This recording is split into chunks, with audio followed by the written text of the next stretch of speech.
Well, yes, hello. I am James Rowland, and today it's a WNR 560. It's the 10th anniversary show. It's unbelievable that we have got to 10 years. And look at what happened to me. I can't believe it myself. Suddenly I'm up on top of the world. I guess it should have been somebody else. Believe it or not, I'm walking on air. I never thought I could feel so free. Flying away on a wing and a prayer. Who could it be? Believe it or not, it's just me. But luckily, I'm not alone. Of a pleasure to be joined by the entire WNR team up first by my side for every WWE and AEW show. It's a fantastic Jaxie Scarlett. How's it going, Jaxie? Hello, hello. Happy 10 years, James. Happy 10 years. God, Things are going well. We're having fun. I can't believe it's been this long. How long have I been with you? Because I keep fluctuating. I keep thinking it's either 5 or 6. What is it? well, I don't want to give away anything, but we are going to do a quiz later. All right. Oh So, God, well, I've already failed then. If I'm supposed to maybe. remember how long I've actually been on the WNR, I've failed because it's either 5 or 6. But congrats to you. Happy 10th anniversary, everyone. Thanks for joining us today. Oh, no, thank you. Like I said, you joined us about halfway through. And again, who would have thought Yep. when you did your first show that you would have Mhm. been here to see the 10th anniversary? I know, and I can even remember where we first picked things up. I'm not going to give it away in case that actually comes up in a little bit, but I vaguely remember how we really kind of came together to start from a guest star on your podcast to now sort of like co-hosting with you. It's been an epic journey. It really has been. I know we throw Mhm. shade, but you know what it means, and again, it's great to have you on board here. Always. But up next, our resident NXT expert and New Japan demigod, it is Monty. How's it going, man? Going great. Happy anniversary. I only got really one thing to say right now. And please don't. That don't mean we have to get two songs from you, right? You gonna sing again? Jeez. Do you know what? I popped myself singing that opener. I've been waiting to sing that for 10 years. It's one of my favorites. Yeah, I can tell. But yeah, congratulations. Happy to be here as always. Uh, I will say I'm not gonna guess anything or anything about it. My memory is usually shit. So we'll see how that goes today. But I also want to say this. Before you even asked me, no, did not think I would still be here for this anniversary because when you originally pitched this to me, you told me all about your ex partners and how those things fell apart, and I was like, yep, he's probably gonna piss me off, and this will only be for a couple months, maybe at best. And Yeah. somehow you managed to still piss me off, but I'm still here. So maybe something wrong with me. I don't know. We'll figure all that out later. But yeah, happy anniversary, James. It's one of my talents, and again, I know on the 15th anniversary, it'll be a whole new team because, like I said, you guys would have had enough of me. But hey, we've reached here.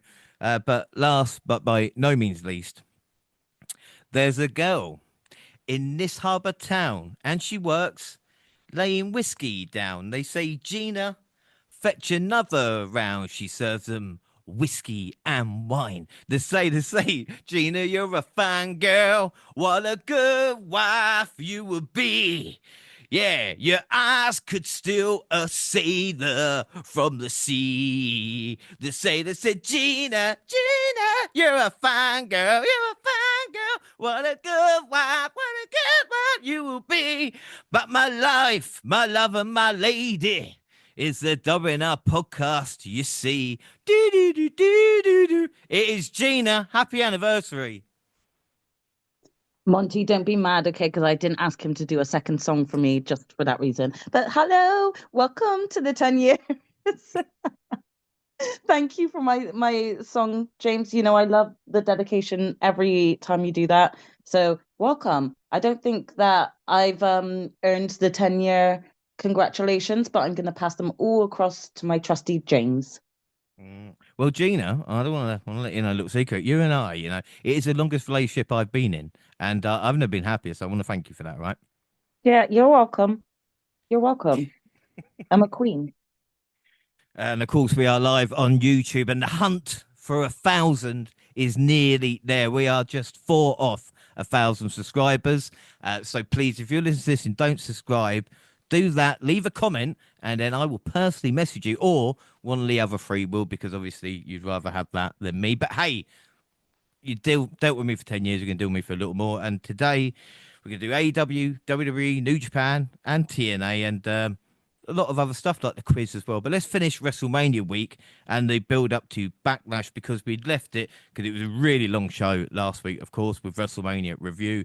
But we had the press conference with Joe Test, Pete Roseberg, and Big E.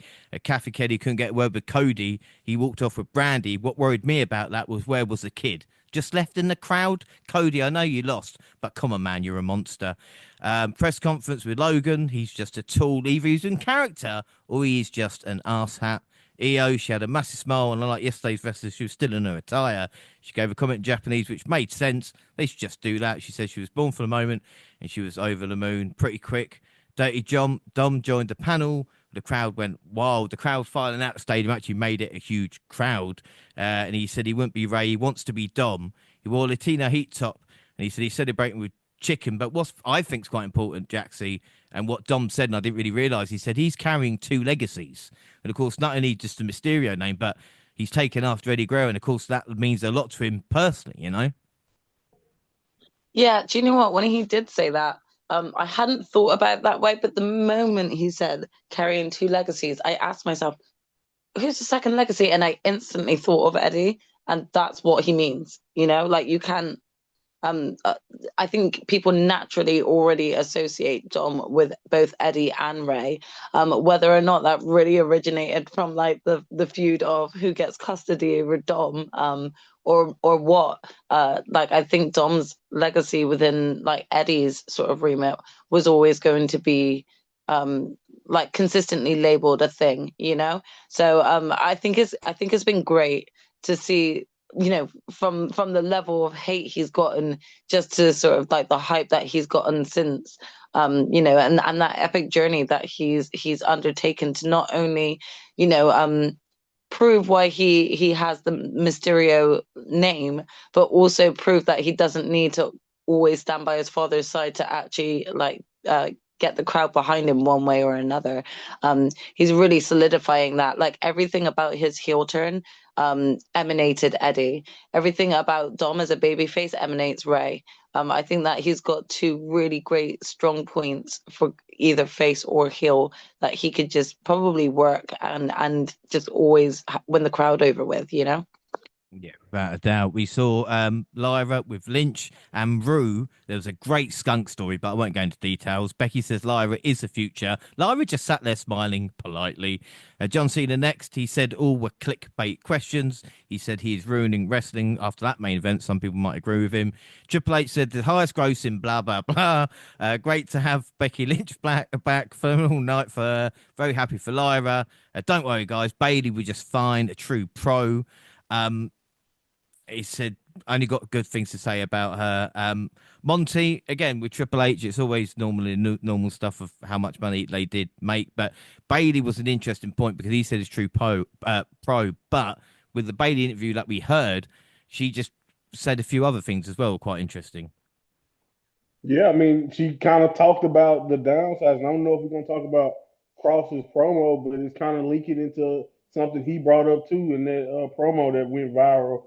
That he gave over the week. After WrestleMania. So, uh, basically, like Triple H looking at her and saying, "Oh, she's a true pro," and we all know what that means. We know what what he's basically saying. Basically, whether it's good or bad, Bailey is going to do it either no questions asked or she's gonna make the best of it and try her best to make it work. And we know that they love that factor, but a lot of times they love that trait in a WWE superstar at WWE. But a lot of times, what happens is you have situations like what seemingly happened at WrestleMania, and situations happen where they get passed over and all of that, and then you get the Bailey interview, and it's kind of like the total opposite. Let's say, like, yes, she said yes, and she's fine with it being that pro. But obviously, based on the way she delivered it and how she kind of told Chris that she wished that she, sometimes she wished she said no more, basically, and all of that, and basically turned down some of these ideas and said, I'm Bailey. Like, why? What are you talking about? Why would I do that? I'm Bailey. And like sometimes you wish like as much like that's what I'm saying. I'm not saying that it's Charlotte or whoever else you want to accuse in the past, Roman, not to the extent of Hogan, but a lot of top guys or bigger names have turned down. Cena has done it, turned down things that the boss or whatever have told him to do. And I'm not saying if you get too so big headed that you're never professional, but sometimes it's necessary to tell them like, no, I don't. We shouldn't do that, or I don't feel comfortable doing that, or whatever it is, because like I'm not, it's just you end up in situations like Bailey where you're always seemingly that person who kind of have to be selfless to make moments for somebody else. So even when you have your moments don't ever seem to last, and they never seem to be as big as they probably should be. And like that's the reason why she feel like a Charlotte or a Becky Lynch is so much so much more of a bigger deal than her. Probably is because they're willing to be like, no, I'm Becky Lynch. Like if you're gonna bring me to do something, then it better make sense. Or same thing with maybe a Charlotte or whoever else you want to throw in there, men or woman, like who are willing to have a backbone in them situations. They may not always get called, oh, such a pro or whatever, like Triple H said, but at the same time, they're also not getting kicked off the card a couple of days before man. You know what I mean? Yeah, So yeah. Like I said, it's a tough game. You know what I mean? Like sometimes you got to politic. yeah, sometimes you're a rebel if you go against the grain, and like I said, you're just a pro or good hand, And to talk about women's wrestling, China, Triple H said he will be in the Hall of Fame by herself, and he said Joe Hendry will have more Mania matches. Compares Travis Scott to Bad Bunny. Please just learn from WCW. Just learn. It doesn't work. All right, it's not going to bring you what you think. Monty is. Well, I'll ask you as well about the roast quickly, because again there was a lot going on with Tony Hinchcliffe. The jokes weren't funny. I saw a few lists, and about Nia Jax, mainly about Charlotte and Paul Heyman with a couple of barbs. I mean, what were your thoughts? Hey man, it's the key to element of it is oftentimes he's just not funny. And not a lot of these edgy comedians, so called, they get off or their fan base and people who really like them get off by towing that line of offensive versus what's funny, and they love to say, oh, it's just a joke to kind of play off the offensiveness or whatever. And to me, my biggest problem with a lot of the stuff is that some of the worst jokes to me were said and the people weren't present. Like that's the thing that that's really messed up. Like it was some jokes in there about Cody and other people where they're not present. Like at least I do believe Charlotte was there to hear the Nia joke stuff, so you can rationalize it as a roast. But I still think a lot of that stuff went under the belt. And don't get me started on what you could say about Nia Jax and then what people would tell you about yourself if you said that. So to me, I just think it's unnecessary. My thing is that it's just I don't get why we need to have a roast of WrestleMania. Like I don't understand why WWE has to partner up with people like Tony Hitchcock. He may be a wrestling fan. It may be through the Netflix deal or whatever, but every association, in my opinion, don't need to happen. And it's kind of going back to the Travis Scott point. Like Bad Bunny took time, and I know Travis Scott is trying to train or whatever to get in the ring, but Bad Bunny took time with his body. He looked way more believable. Like he really loved what you could tell he loved doing this, and I saw the value in doing it. But I also thought that a Bad Bunny match or a Bad Bunny situation could only happen a select few times and with certain type of people. WWE is really towing that line of doing a little too much celebrity association, in my opinion, and like it's just creating messes that we don't need. This is like we talked about. It. Why do you think we kind of continue into from on another podcast about WrestleMania? It was a lot to talk about, and for us to have to continue to add on to talk about this stuff because of the celebrity involvement, because of all of this and that. It's the reason why Triple H worked so hard to try to scrape all of the audio off the internet because they know you. That's how you know you're doing something wrong. Why the hell are you working so hard to get rid of the audio? Why not record it? We know the type of suckers for content WWE is, but you don't want to record this. Why? Because you know you're saying offensive stuff about people of different races and people on your roster, and that's stuff I don't understand. I don't see the humor in making jokes about the people you employ just for the hell of it. And Triple H was there. Can't deny that. I saw the clip of him walk up on stage. So as much as people try to shirk responsibility of, oh, it's just a joke, it's just a roast and all that, you can't tell people what's offensive to them and how to feel about it. And that's basically where I stand on it. We move to the Pat McAfee show, 21st of April. The guest with John Cena. He said he's going to ruin wrestling. He said he's exhausted and that he's at his sunset. And he admits to being a step slower. And he said he doesn't need another paycheck. Once he's done, he's done. He did admit to having a hair transplant, and he blamed the fans for that, which I think, is fair enough. And he says Dom will be the most famous Mysterio. Paul Heyman was there. I mean, if the roast wasn't enough for Paul, he went off. He said, be unlike your daughter and keep your mouth shut. Who's a smart ass? You're the one that's going to get deported and all that kind of stuff.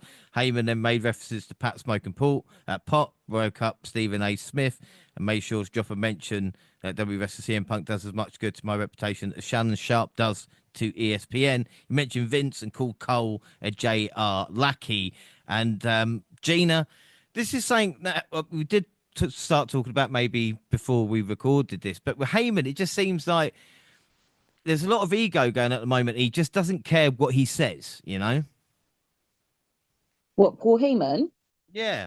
I don't think he's ever really cared, to be honest. He's always said his opinion, even when it came to Brock Lesnar and him representing him. Same with CM Punk. He was unapologetic with him. I think he was more cautious with the tribal chief, but more to give that sort of respect to the tribal chief and the culture that he was bringing. But I think he's gone back to unapologetically himself in a way. This is how I see Paul Heyman.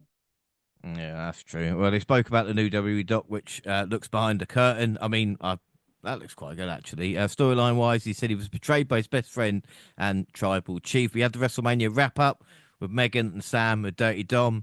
He said he's got no problems with Finn. He feels pretty fucking good. He wants some motherfucking chicken. And on what he did after winning the Intercontinental title, I did one long glance, and out of the corner of my eye, I saw my mum. And the only thing I did was shove the title directly in her face because I'm pretty sure none of them thought I could do it either. No matter what happens in kayfabe, we've still got Dirty Dom.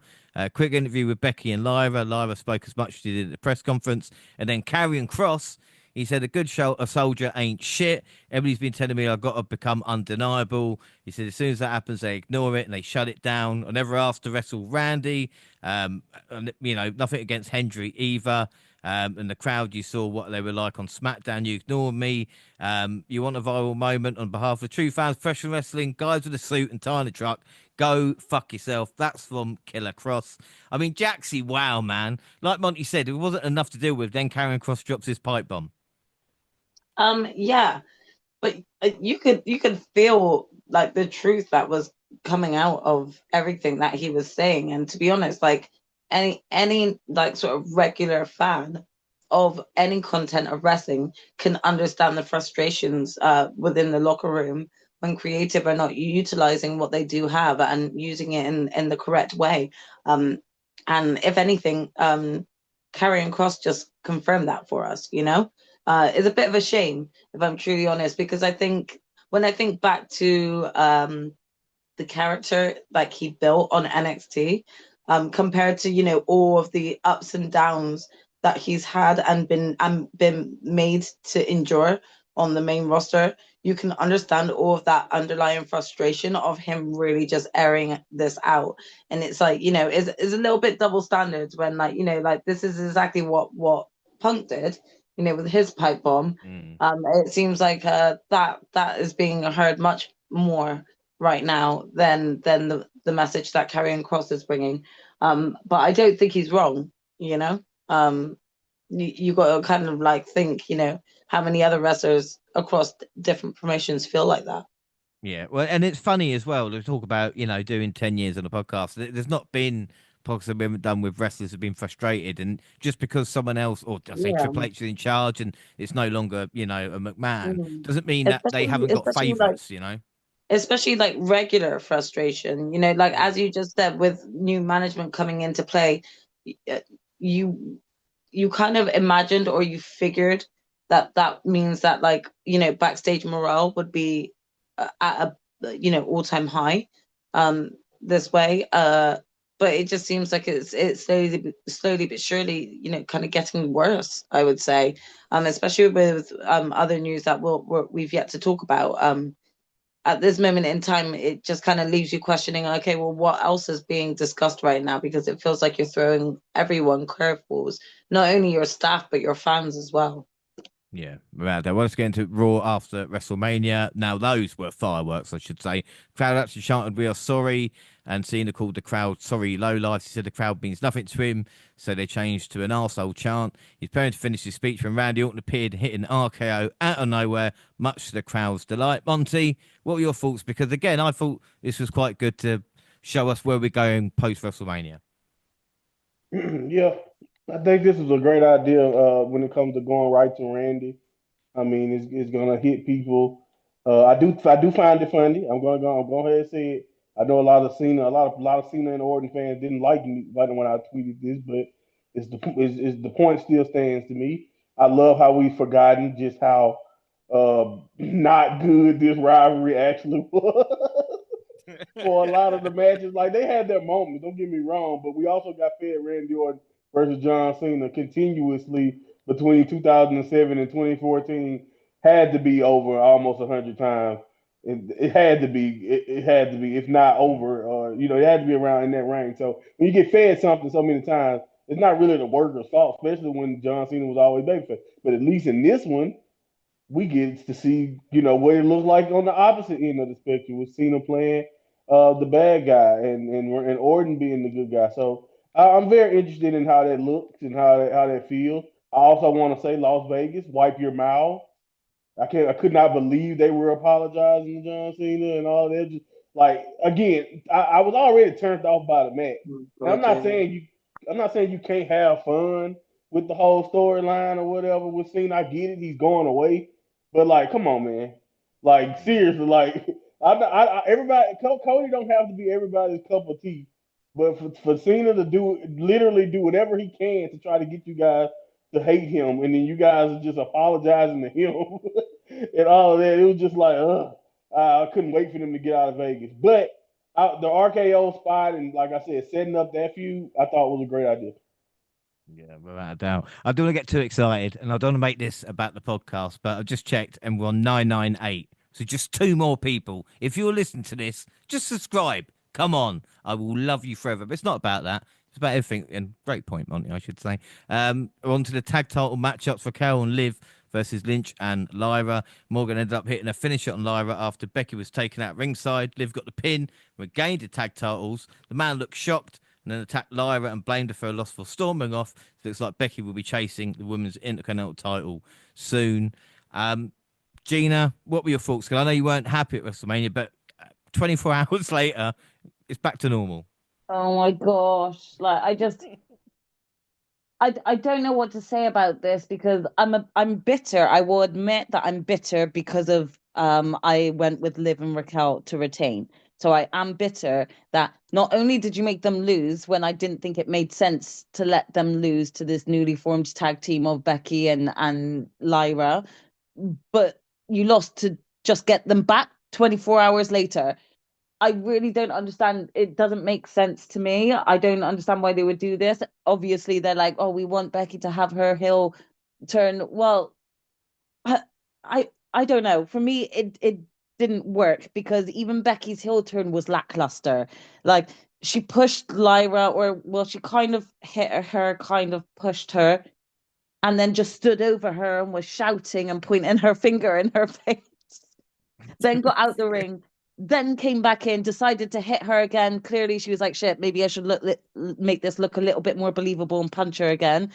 Usually when someone does a heel turn, they do the most that they can to cement that heel turn, as if to say, I'm gonna bash you in the head with a chair. I'm gonna give you a hug, let you turn around, and then do the worst clothesline on you possible where you didn't see it coming.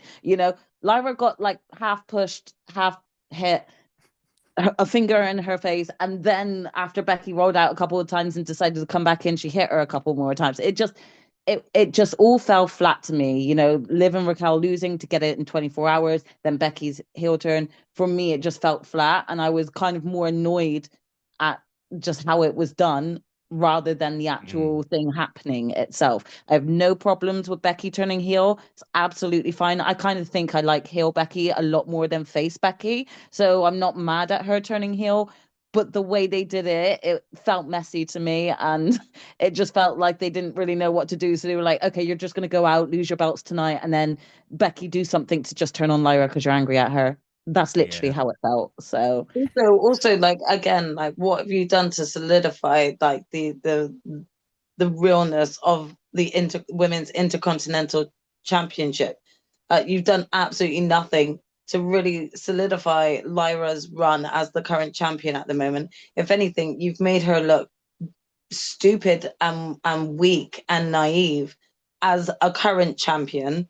Also, then like probably having one of the quickest two-time championship reign in history.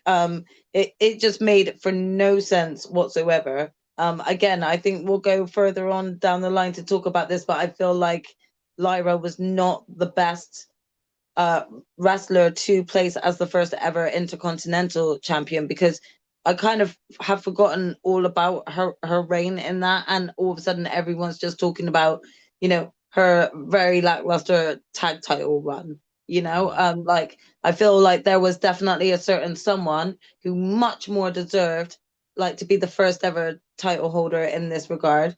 And we'll talk about this going further later, but like, I feel like much more would have been done. Right now, as you just said, with this whole like Becky situation that she's now got herself mixed up in, she kind of looks weak for trusting Becky, especially after the promo she gives about saying everyone, including Bailey, warned me not to trust you. So you're dumb then. You're stupid then. Like again, like I just don't know how this was what in what right mind creative looked at this storyline and this booking and thought, yeah, this will be good for our women's intercontinental champion. It's I just was, baffling. I was thinking, why didn't Tatum help Lyra at ringside? I mean, they've got history, but I mean, yeah, there's that too, isn't there? but this was better than their Mania match, so a little bit of positive there. Kofi Kingston and Xavier Woods came out to celebrate winning the titles and were interrupted by Otis and Cesaro, who was then interrupted by returning Rusev, and he absolutely destroyed them. The crowd chanting Rusev Day as Otis passed out. I mean, Monty, Rusev, I mean, we discussed this. I think we have maybe just in chats, but again, it's like, it's good to see Rusev back, but I'm just not sure where he fits at this moment in time. Yeah, I think he'll be fine. I like Rusev a lot. I think this first appearance kind of had people not sure like where even WWE think about him right at this point. But the promo that happened the next week, where he kind of explained that he's here to kind of redeem, as he used that word, and so he's letting you know right there that he's not Rusev Day. He's not. He said he's not fighting for no flag. He's not fighting for Lana. Not fighting for no woman. So he said he's here to redeem the people who are lost like him. So that actually explained why he chose Otis and Tozawa, because he think they're in a goofy gimmick basically, and they need to be wrestling, taking wrestling seriously like he does. And so I kind of like that as a start anyway. But it just depends on how they continue to depict him. I can see a dominant run for him going forward. But like you say, the thing is, like, you don't really know where he fit. I think he'll be fine because we right now with Bronson Reed out and all of that, Raw is kind of lacking like I'm not saying he's like a Jacob Fatu, but I kind of can see him as being Raw's version of an unstoppable monster right now. And maybe I'm looking a little bit too highly at Rusev at this stage of his career. But I think if presented right and he's able to give promos like he did when he was in AEW, and hopefully they do allow him to do his thing similar to that run, I think that this can be a good run for him. But right now it's way too early to tell. I don't want to get too excited, but like, yeah, I don't right now. I think he'll be fine just because they have a decent foundation to start. And then, like I said, he got options. Like whether they choose to put him in the mid card title run at first, or eventually end up facing off with maybe Jey Uso or something. Who knows? So I don't know exactly where like you said, where he could be personally yet, just because it's only been a couple weeks. But I think he'll be fine. I really don't think it's a problem right now when it comes to fitting male talent in this current regime right now. They have a lot of talent. Don't get me wrong, but I do think it's actually a spot for a character like him right now that fits.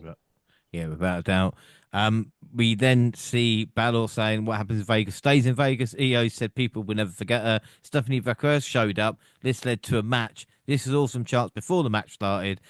Great contest was ruined by Roxanne Perez. Judah showed up and tapped both. Ripley made the save.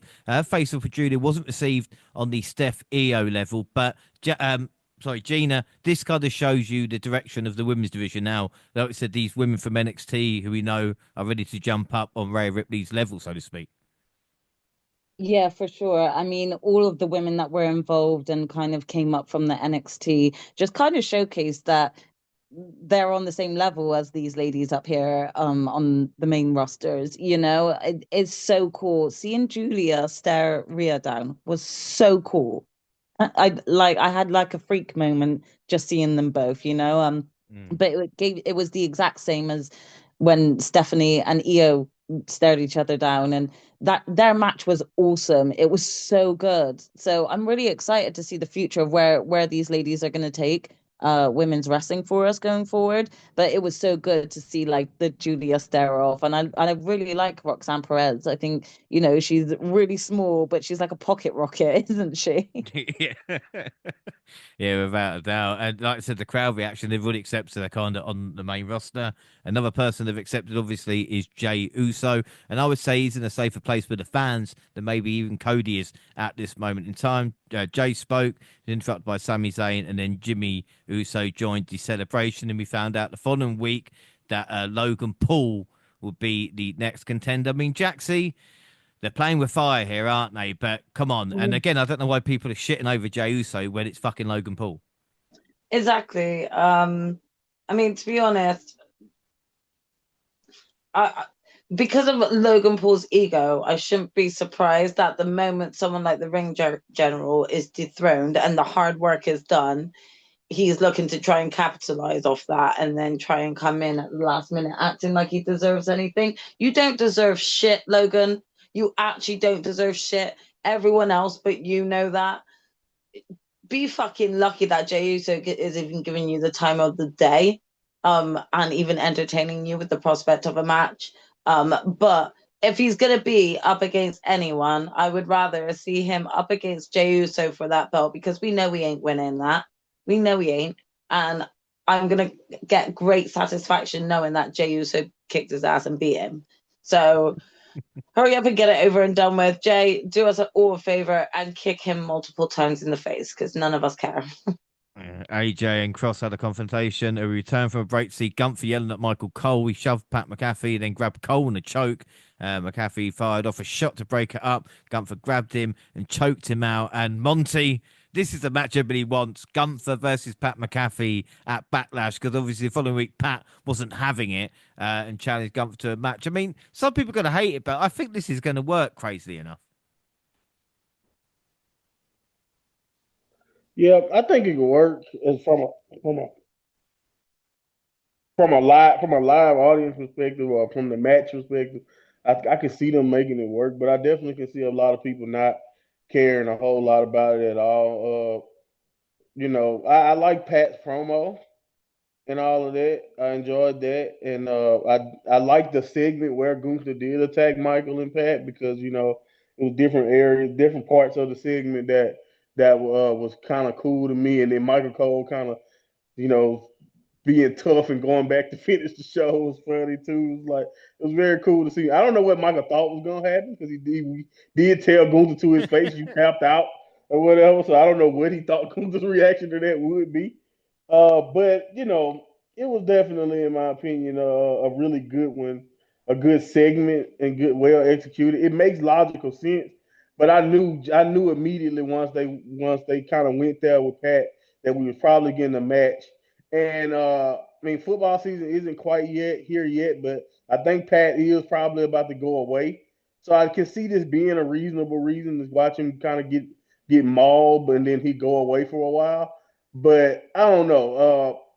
I'm kind of of two minds. Like I said, I can see it working, but at the same time, I understand completely. As a matter of fact, the same thing with the Jey Uso Logan Paul stuff. I think Jay and Logan might be okay, but at the same time, I understand completely if you don't want to watch it at all because, again, I just think that I can see if you're looking at Gunther and be like he deserves so much better. But I kind of the thing with Jay is once I saw Logan Paul's press conference and the way he kept talking about being a full time wrestler and leaning into that, I definitely saw Logan Paul as the next opponent. Because I was like, who could they give Jay first? And I was like, somebody that's a heel. And the only person that came to my mind that I knew people would hate, and it was like, oh, Logan, right? They're gonna force Logan into this. But the problem is that the heat that Logan got, especially with a lot of fans who not paying tickets to the live show, a lot of people don't want to watch Logan in these spots at all. And that's my problem with the whole putting your world heavyweight champion in this situation and even putting somebody like Gunther in these situations is you do run the risk, like you said, James, of like alienating certain people who just like because I've already heard it now. I've already seen the people saying backlash is going to be bad just off the bat, just off those two matches announced right there. So like, and I'm not, I don't support that or not, but I understand the logic of it because some people don't want to watch Logan Paul wrestle at all. You got the people who don't like Jey Uso, which I disagree with, but they don't like him. And then you got the people who believe Gunther is way above working with a Pat McAfee. So I understand it, but I definitely can see Pat McAfee and Gunther making something happen and making it special. And my other problem, my last problem to say about Logan and Jay is every Logan feud is the same, and that's my problem. He comes out there, he insults the town, he brings up somebody's name or insult somebody. The person come out there, they accept the challenge or they insult them back. They knock them down that first week, or and then we trade bars. The match happens, and then we move on. Like every feud is the same. It's nothing deeper than that when it comes to Logan Paul. So until they actually try to actually tell stories with Logan Paul instead of doing the same publicity stunt seeming set up a match for the pay-per-view type of angle for him, the reaction will always be the same, no matter how good in the ring he gets. Yeah, no, I agree with you there. Like I said, and again, weirdly, Backlash is becoming more WrestleMania than WrestleMania is with like the kind of celebrity style involvements as well in a weird way. JD McDonough returned to help Dirty Dom defend his newly won IC title versus Penta. And the final segment featured Seth Rollins, Paul Heyman coming to the ring to discuss what happened at WrestleMania. Before Rollins could say much, Punk's music hit and he came out looking for a fight. Punk beat down Rollins in the corner, then turned his attention to Heyman. The visionary took him down. Heyman said Rollins is now the top star in the entire industry. Reigns' music hit, and he came out looking just as angry as Punk was. The OTC nailed Rollins with a spear, then knocked Heyman down with a Superman punch. He lined up a spear, but ended up getting speared by Bron Breaker. Break it. Punk with one.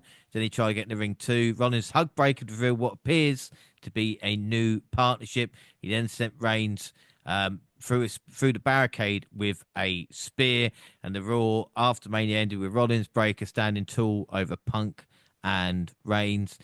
Gina, this is interesting. You know, like I said, new blood with Bron, and to see Reigns after Mania was quite interesting, even though I think he's having time off now. But and the story's kind of been set. All in all, it's quite good. Yeah, I mean, I'm not mad at it. And to be fair, I was quite shocked to see Roman so soon after it. But I think because he is looking to have a long time off. He's like, look, I'll just bash out like a few more weeks, show myself on TV, get the hype up, and then go off. So I mean, I'm not mad at it. I know it's coming. It's gonna be sad though, for sure. Yeah. Right, Pat McAfee again, and I promise this is the last time. The final boss. On here, and yes, Pat had recovered enough, and this is what The Rock said about WrestleMania. He said, I did feel, and he said, I made a call. I don't want to be involved in that. Let the final boss step back into the shadows. Let all the spotlight go to John and Cody. Let's not make it about Cody's soul or John's soul. Let's let them do what they do, despite a very clear creative decision to make it about Rhodes selling his soul. Anyway, Rock claimed he wants to see Cody Rhodes heel turn at some point and develop the soul-selling narrative as part of a larger story. He said they had 6 weeks to plan for it. He said, I love the finish of the match, but I would have finessed things a little differently, you know, but that's just me creatively. I mean, Jaxie, fuck you, final boss. You know what I mean? I've been He just thinking shouldn't about have been this. involved. It's just like, come Like on, man. He that, should have been there. yeah. It was incredibly depleting to hear that. Like, what? You got your ass involved for no fucking reason at Elimination Chamber just to go, oh, that was my work done. Are you fucking serious? That's absolute bullshit. And being a full-time actor now, you should know what it's all about when it comes to storyline and pacing and all that shit. So this better be a work, and you just actually looking to piss everyone off, just like John Cena's doing. Like this better all be a work because of like that. How does that make sense? That makes no sense whatsoever. No, Like it it's worries me. bullshit. Yeah, No, makes no sense. I think we all agree he should have been there. Him to say, "Oh, do you Yeah, know what? You know, it's something else." It's just, I'm yeah, still I'm still questioning why the fuck Travis Scott was the one coming out like him and fucking John Cena are best friends. Like since fucking when? Makes no sense why Travis Scott was out there and it wasn't The Rock. Well, apparently, when Travis Scott did make his entrance, Pat did message The Rock and said, "You're coming out," and The Rock went, "No, I'm sitting at home." So this, you know, final boss was never getting involved. But again, why to do that at the chamber? Apparently, it's because of low ticket sales and stuff like that. He came to save the company, you know. Um, we had the Jey Uso vlog as well. I mean, just watch it. It's only 11 minutes long, but it's well worth it because if people getting on Jey Uso's back, it shows a different side to him here and how he kind of interacts with everybody. On to SmackDown, Cena started the show, followed by Orton. And when kids were mentioned, Cena said he doesn't have kids because he spent 25 years raising everyone else's. He made fun of a kid at ringside who flipped him off to prove his point. Randy hit an RKO. The match was made for Backlash. Again, we've mentioned it. Randy and Cena with Orton as a face is just so fucking weird. Fraxium made their debut in a match of the highest quality versus Berto and Garza. They followed it up by a match with Pretty Deadly. Monty, Fraxium are on the main roster. And if they're given time, they'll get over, won't they? Yeah, no, and I like that they in the SmackDown tag division, even though the SmackDown tag division hasn't been booked greatly consistently, but like something that we were talking about that happened on this same show that they debuted on. If these are the teams that they could be working with, imagine what Fraction really can do. When you think about just how I think when you go between Raw and SmackDown, SmackDown is by far the better taken care of tag division at the moment. Even though I think both tag divisions need to be focused on more and done more with creatively. But yeah, man, I think honestly that this was awesome. It was cool to see them.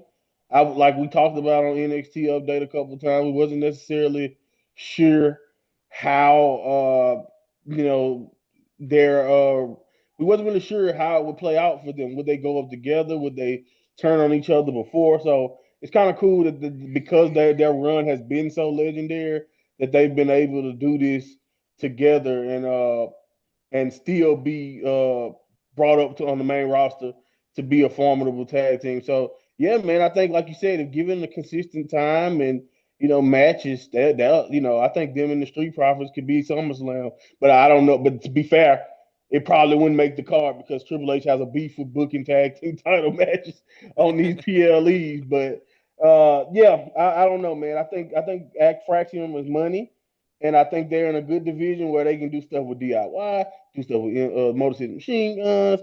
Like you said, the next week they had Pretty Deadly, Berto and Angel is a solid team. So again, who knows? They might even be around long enough to fight the Lucha Bros. So again, I can see all types of good uh things for them on if like you mentioned, if they're booked consistently and given time. Yeah, without a doubt. Tiffany Stratton promo was interrupted by Jay Cargill. What's next, leading to a surprising match, which was ruined by Naomi. Nia Jax showed up to attack Tiffy a few moments later. On the following week, SmackDown, it was the tag match with Jay Cargill powerbombing Nia Jax, which was just incredible. I mean, Gina, again, this is the direction we're going, and Jade has got those eyes on that championship. And, I like Tiffy, but Tiffy time's nearly up, man. Yeah, I mean, don't get me wrong, Jade showcasing her power lifting Nia. That's the match I definitely will be looking forward to, Jade versus Nia. They are indicating that Jade is going to gun for that big belt at some point, but I do think that they're still going to, have this Nia, little Nia feud and maybe like one other match against Naomi possibly before Jade fully is in that title picture. Whether it's going to be against Tiffany or somebody else who takes it from Tiffany, I don't know at this point. But if she does go against Tiffany, I'm sorry, I do like you, Tiffy, and I think you've been quite a popular champion, but you ain't beating Jade. You ain't beating Jade. No, it's not happening. It is not happening. Jacob Fatu came out with Solo Sikoa after a break to celebrate his US title win over LA Knight. Surprisingly, Drew McIntyre came out. He said he obviously easily beat Damian Priest at WrestleMania. Complained about Orton jumping the line for the WWE title, rightly so. Knight versus McIntyre ending DQ with Priest attacking from behind. We'll get onto that on the next SmackDown. Big news, though, Zelina Vega beat Chelsea Green for the US title. I mean, Jaxie, I know you weren't happy with the Women's Intercontinental, but the US title has not really fared that much better. I mean, you know what? I really like Zelina Vega as a wrestler. I really do. But I don't think this was the right decision. I think that Chelsea was doing absolutely great work with the women's US belt. I do believe that Chelsea will get that belt back really soon. But I think, like, for a very first title run, Chelsea should have held on to it longer. She was doing such great work with it. I just wouldn't have had her lose it this quickly since getting it. So I can't hide my disappointment because I think the work Chelsea was doing was great. And it's not to say that I don't think Zelina Vega deserves it, but I think that Chelsea should have had a longer run before Zelina took it. That's all.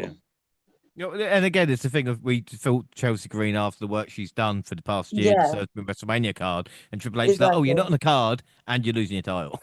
Exactly. It's just like, how much more do they kind of want to slap specific moments in the face? And again, that's not to take away from Zelina's thunder. I really like for her to be the one to take it from Chelsea. I'm not mad at that at all. I actually love that idea.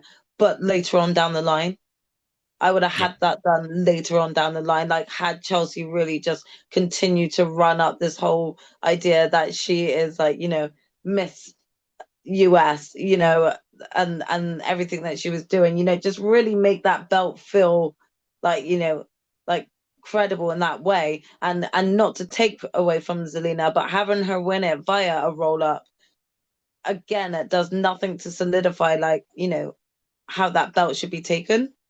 Yeah.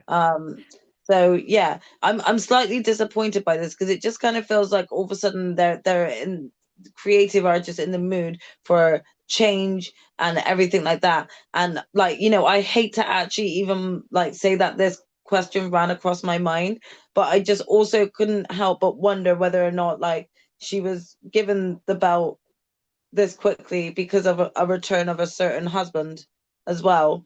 And again, I don't know if that like if there's any connection to that because why would there be?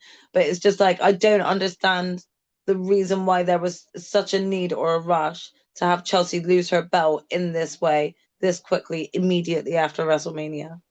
I can So give you a storyline reason, and that's all I got. okay, go for it, Monty. Tell The me, only entertain way me. she ever won, the only way she's ever won any of her matches was because she had help. So when her help get kicked out, she loses. That's the lot. She's a lose. Like, look, think about Chelsea Green, and as great as she is as a character, she Mm. does not win. She talked No, about that that in her interview. She's not a winner. She likes losing. So that's my yeah, only yeah, excuse that I can give her is like in a fair fight, she's probably going to lose. That's the yeah, only thing yeah. I can give you. That's the only And excuse I I can got. get behind that, Monty. If she losing by a pinfall and not a roll up. It was the cold red. That's her finisher.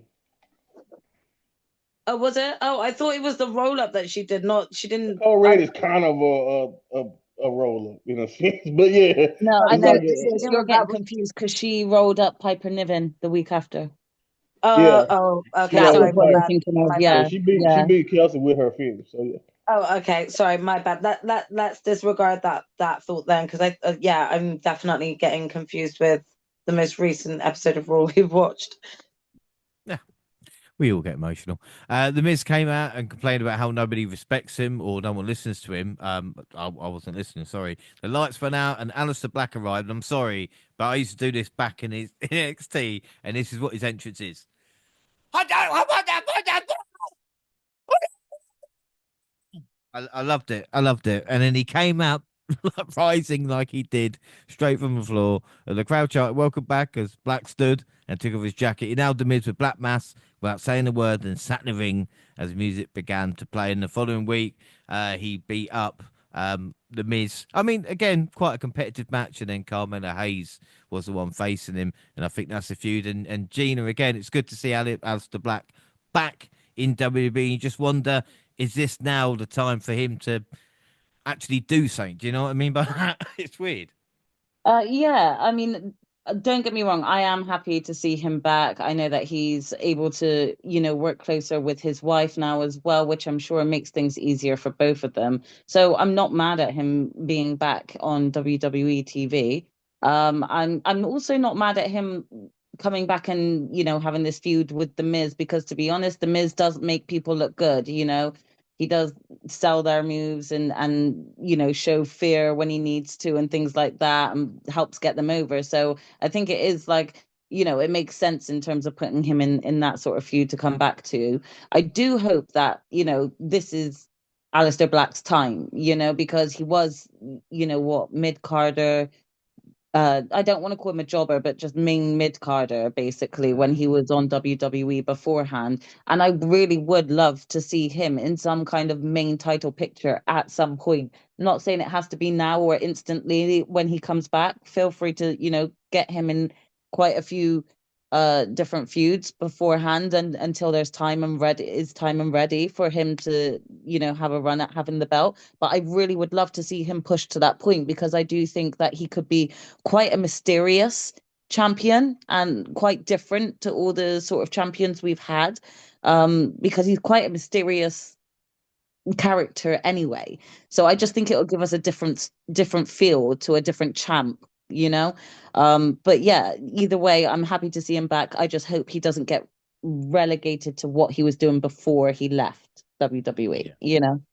Without a doubt. And the week's main event is arguably the kind of match that should have been a WrestleMania, but the SmackDown audience was treated to a triple threat TLC match between three of the top teams in WWE: Street Profits, Motor City Machine Guns, and DIY. And there was no commercials, and it felt long, but in a good way, Low. We saw some great spots, especially when it comes to how the chairs were used. Ford even used the fan's prosthetic leg as a weapon at one point for a huge pop. Of course, all three moments had chances to win it, but it was Ford who took down the belts to claim victory. If anybody was wondering, Ciampa had to shave his beard because he needed stitches in his chin before the event, and Ciampa without beard looks weird, but that's not the point. Jaxie, what a TLC match this was on SmackDown. That one Avengers movie where they're in the middle of an epic fight, they're getting their asses kicked, and then all of a sudden Wanda comes down, blocks everyone up within 2 seconds, and I think her name is Okoye, turns around and she's like, why was she up there the whole time? This is the type of question I want to ask as to why was this not on the WrestleMania match card? Like, this was exactly what you would expect to find. Like, why was this on a regular SmackDown? Like, this should have been on the week before on the WrestleMania match card. It was brilliant. I think all three teams did really well done. And as you said, it was a long match, but you didn't really think it was long whilst watching it. It was just like, if you looked away, you were missing some sort of epic move by one of the teams. I thought all three teams looked great. And to be honest, it was one of those ones where I was like, oh, I'm very gutted that they didn't get to do this on like a bigger stage like WrestleMania, because of how good the match actually was. Yeah, no, like I said, it was excellent stuff. Really good way to round off WrestleMania week. And then we had WWE Hall of Famer Stone Cold Steve Austin. He confirmed reports that he turned down an offer for Logan Paul to appear in a Prime hydration bottle costume during WrestleMania 41. Said he turned down, like I said, $1 million for it. Looks like a good idea now, doesn't it? Because he said about the crash, He said it's a different throttle setup than what he's used to, you see. Wasn't anything about the 4 days of drinking. You just, you want to go out there and give the best you can, and sometimes something like this happens, you know? I mean, I think, Monty, that's the closest we're going to get to an apology from Stone Cold. The throttle handle. You know what it's like with 4x4s and stuff. Yeah, I mean, he's Austin. I don't think he, I don't think he has to apologize for anything. I know, I know, I get it. I get what you're saying, and definitely well, the drinking and all of that. But my thing is with Austin is, if you remember, back in the day in his prime, or even like towards the end of his run in '03, he always drove way too damn fast on the four wheelers, while being basically intoxicated. So, when you've been, I'm not going to really get on the man when they give him an opportunity to do something he was always kind of allowed to do. But yeah, man, I mean, I didn't really expect an apology. I'm surprised he even explained that, to be honest. So, Yeah. but yeah, no, I'm not. I get it. I get what you're saying, and I get why a lot of people had a lot to say about the moment and all that. And the thing about the Logan Paul stuff too that I really like about that is that Logan Paul offered up that information for nothing, and Austin didn't really want to talk about it. And that's what I kind of like that, because we live in this society now where everybody got to say something for clicks. Like, he turned it down. Why do we need to know? I get, maybe Logan was so shocked that everybody is not a zealot for dollars like the people he hang around or people he Mm. know. But like Austin said, I don't know anything. I don't know what's in that drink. I don't. You know what I mean? I'm not going to promote Yeah. something I don't support, and that's literally all I ask. But we've seen, especially during Mania week, we saw WWE do not really give a damn. They'll promote anything. So Yeah. uh, so yeah, they'll promote anything. If it gets more eyeballs, they'll promote it. So it is what it is. But I love Austin. I'm the wrong person to ask you, because Austin is just one of the greatest of all time to me in a lot of ways. But I don't know. I didn't really expect no apology. I'm sure he let Nick Khan do all the apologize. You saw Nick Khan rush Yeah. over there. He was like, "Goddamn kids, got in my way. I was drinking, Jesus Christ, son." Anyway, anyway, final thoughts about WrestleMania week, because I can't believe how long it's actually taken to talk about WrestleMania week. I will think about how we do it next year. But it's weird. I thought Too last much year's content, man. WrestleMania, yeah, I thought last year's WrestleMania was better. But I think this year's the Raw and SmackDown after WrestleMania was better, and I think we have a more clear pathway of how things will go this year. So take that how you will. The Nikki and Brie show. Yes, we're going to talk about that. Naomi talked health issues, wanting to have kids, possibly stepping away soon, and how it makes her current W run even more special to her. Says always wanted a kid. She's getting up there, 37, and she wants to have one soon. She's not the only one to talk about having kids. Of course, Rhea Ripley as well. And this brings kind of like a new problem to wrestling that we've not really had before, as in pregnancy in wrestling. And Gina, it's weird because, again, I think with Becky Lynch, maybe she was the one that broke the mold, hopefully, to be able to show you, yes, you can go away, have a child, and then come back. I know a lot of people saying, oh, you go into the same spot, but if you can protect that, then maybe that is what we're going to see from some other stars, maybe even like Bianca Belair and people like that as well. Yeah, for sure. We definitely know that there are like, people like Jade as a mum, but she wasn't part of WWE when she got herself pregnant, went off and then had the kid, She's had I think her kid's like 8 or something like that, or might be even a bit older. Either way, we know that there are loads of sort of moms out there, but when you know that you want to still plan to have children, and women do have that biological clock ticking against them, they do have to take the time away so that their bodies can adapt, and then take time off before going back to any form of work, because your bodies have to readapt.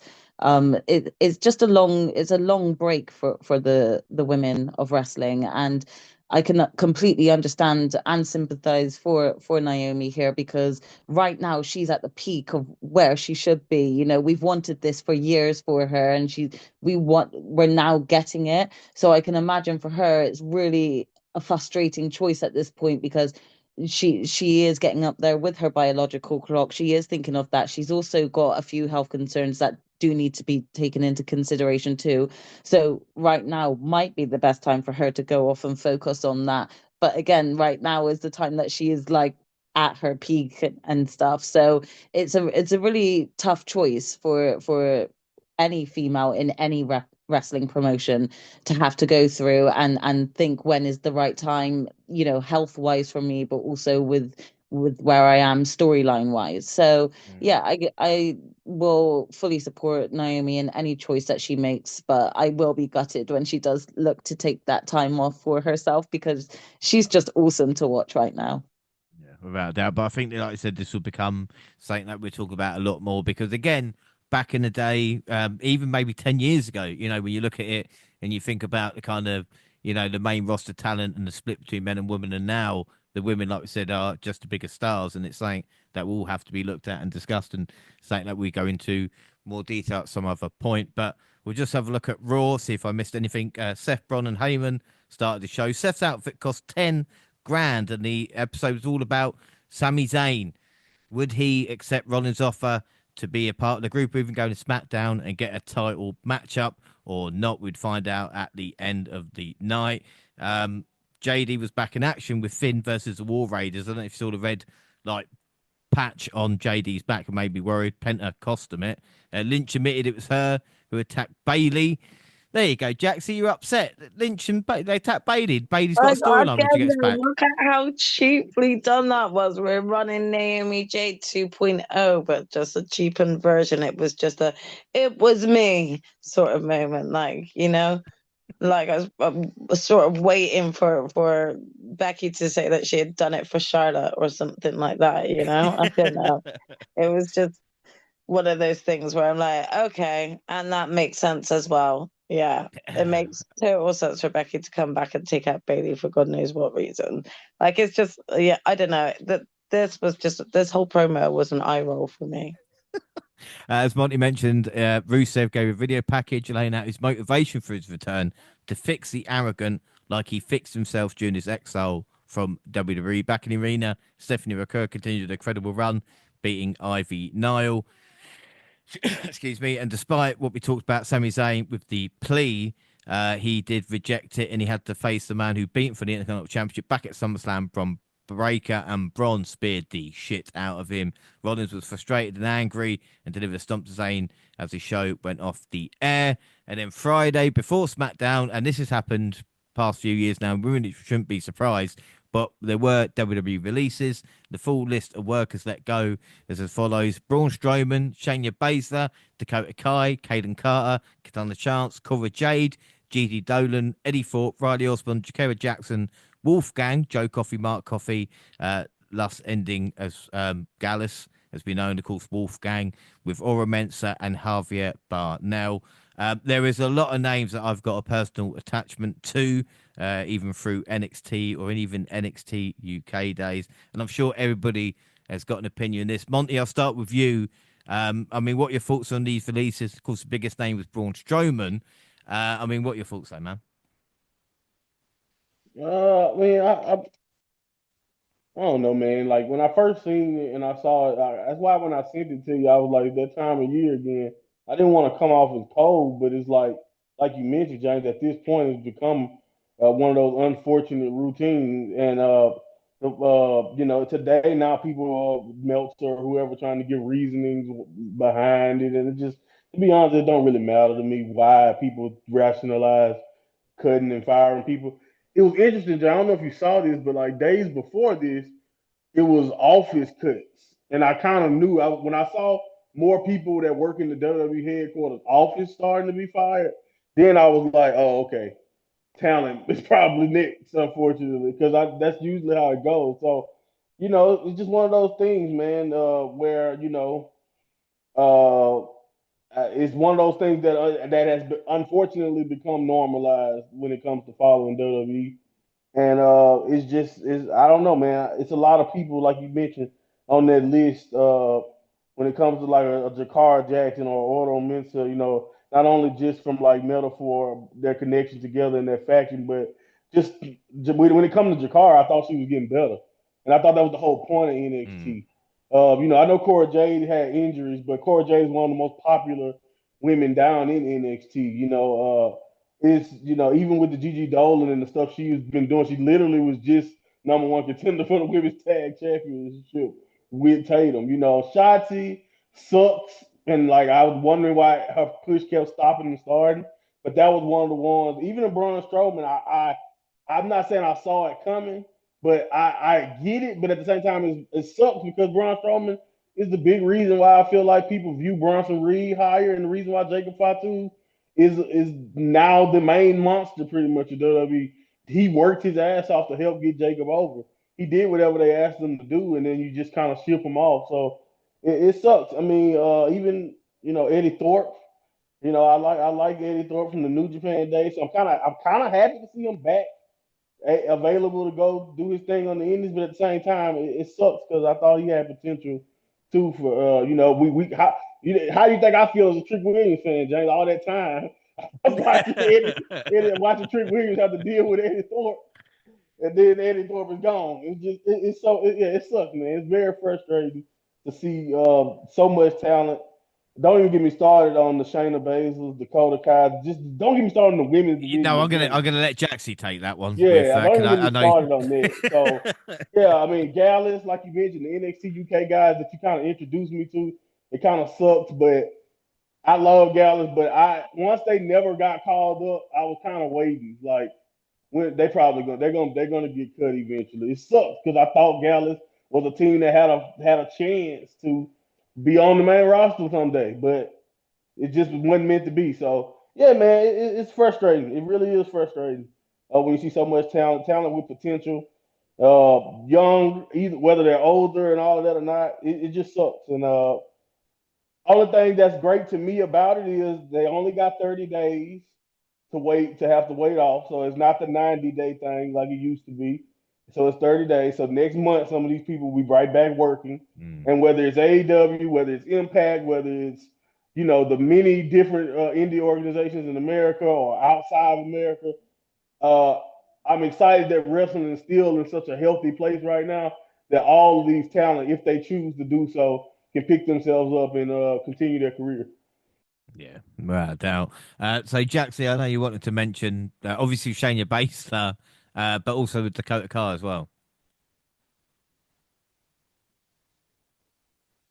Yeah, I have to agree with a lot of, the facts and the statements that Monty has said about these cuts already. But I do feel extremely bittersweet to see, the likes of both Shayna and Dakota go before they really had a chance to shine. I feel like, under Vince's regime, they were severely pushed aside.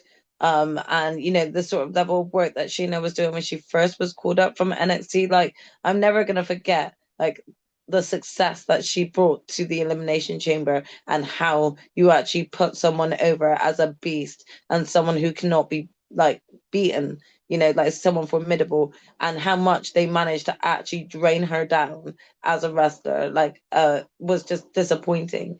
From Dakota's point of view, I think that it's been a long time coming that where she really deserved some sort of title run, whether it was with the tag belts or whether or not it was a singles belt. And I think the women's intercontinental title belt easily should have gone to Dakota. I think, and this is not putting disrespect on Lyra as a wrestler, but I think in terms of the amount of work that's been put in, especially on the main roster, especially everything Dakota has done with damage control and sort of helping carry it, even as just a mouthpiece during her injuries. When she was really representing sort of the Kabuki Warriors and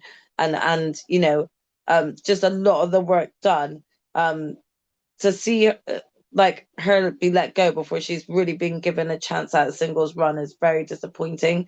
But as Monty has rightly pointed out, I have no doubt that a lot of these talents that have been released will get scooped up. There is a lot of talent here that I am shocked to all be seeing go already, especially when they've been featured in sort of main matches. Monty brought up Gigi Dolan, and the fact that wasn't it like not last week that she was in like a title match for the tag titles, and then all of a sudden you're like letting her go. Just is baffling. And questioning as to why making these decisions now. But I don't know. I suppose, I don't work for creative, so all I can say is like I clearly have an issue with some of these firings. And it's just sad to hear. But hopefully we'll see them pop up in other promotions. Yeah, without a doubt. On to SmackDown. Priest versus LA Knight was interrupted by Fatu and Solo. Solo's as big a fan of McIntyre as I am, as he suggested Drew, who rightly won last week, gets added to the Fatal 4-Way. As we spoke about, Zelina Vega beat Piper Niven. Randy Orton promo that kind of went nowhere. Ray Phoenix beat Santa Espa in a banger, and like we talk about that main event as well.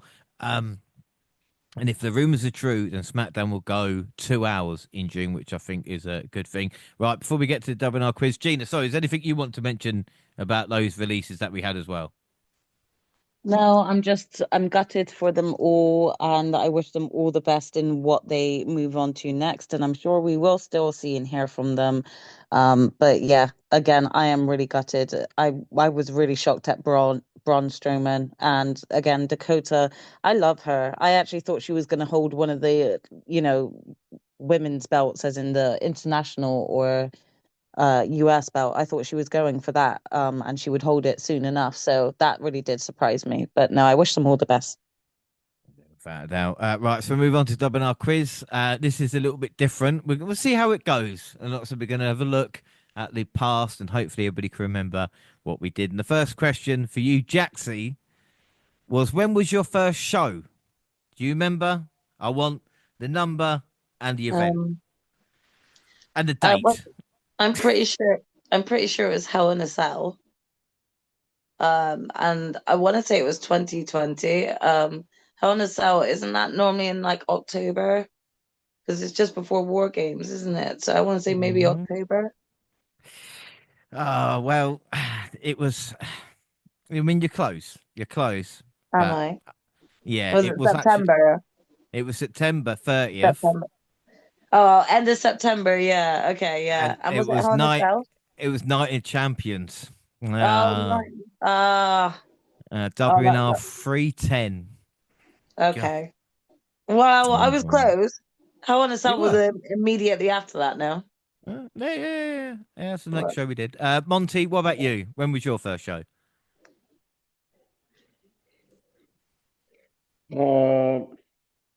Halloween Havoc, I believe. NXT. I guess that'd be definitely 300 something, I think.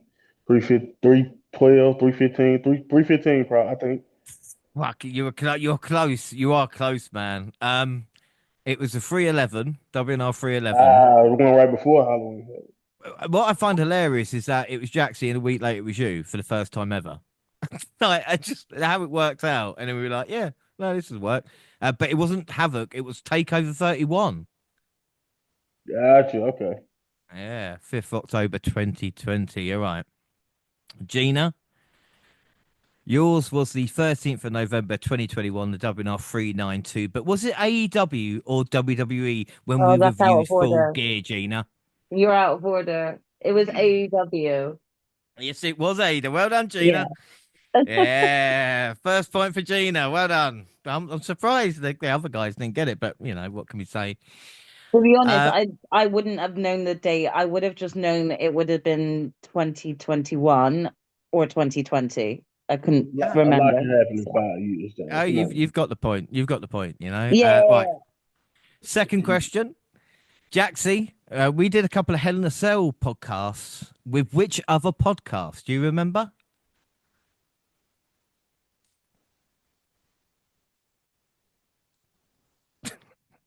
no. It was Select Match Podcast. Yes, it was. I Yeah. knew that. I was testing you. Yeah. Unfortunately, no point. No point there. Monty, which other American did we work with for nearly a year on the WNR? I don't remember his name, but he's from New York. I can't give you that. It was Henry from the Chokeslam report. Yeah, okay, I remember his Yeah, name. no, He's no, in it's New tough. York. It's tough. Gina, your question. What was the name of your sister that we did a podcast with? Wow. Tough, Jaxie. tough. No, yeah.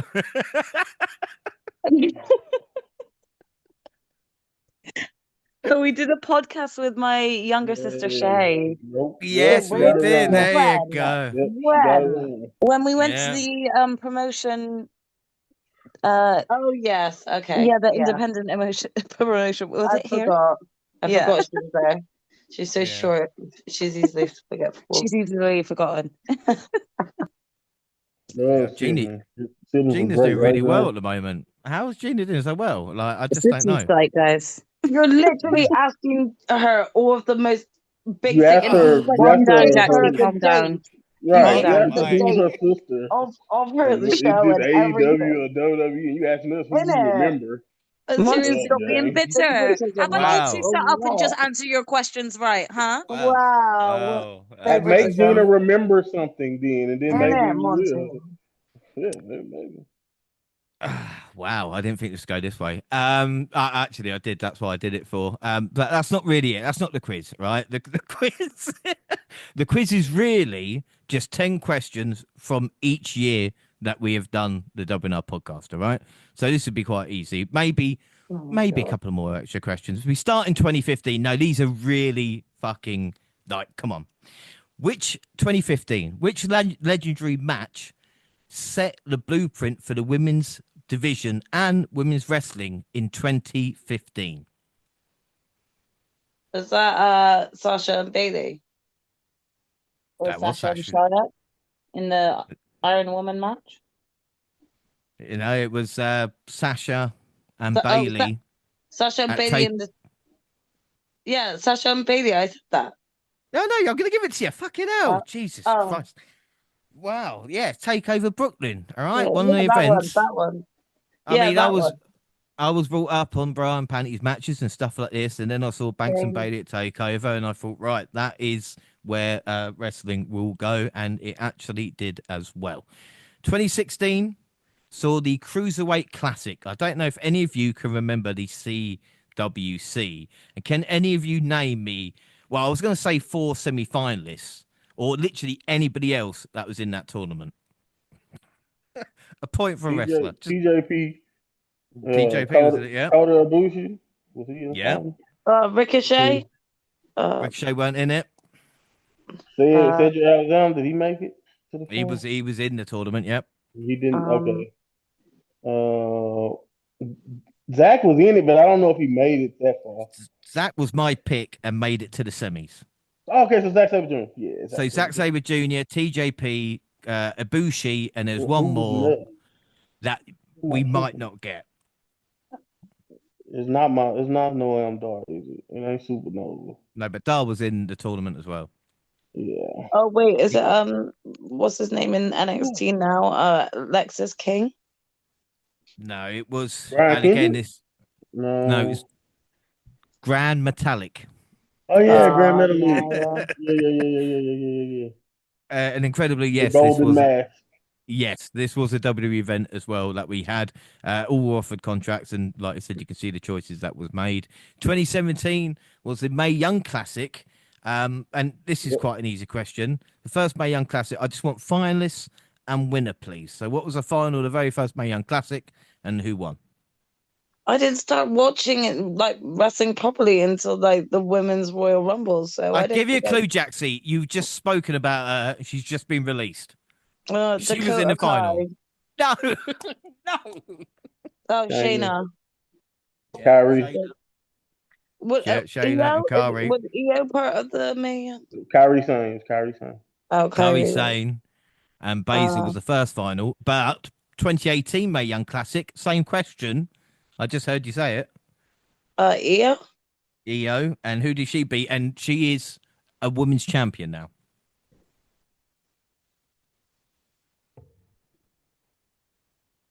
Tiffany. No, No. not in WWE. Tony Storm. Yeah, Tony Storm. Yeah, there we go. There you go. Nice point.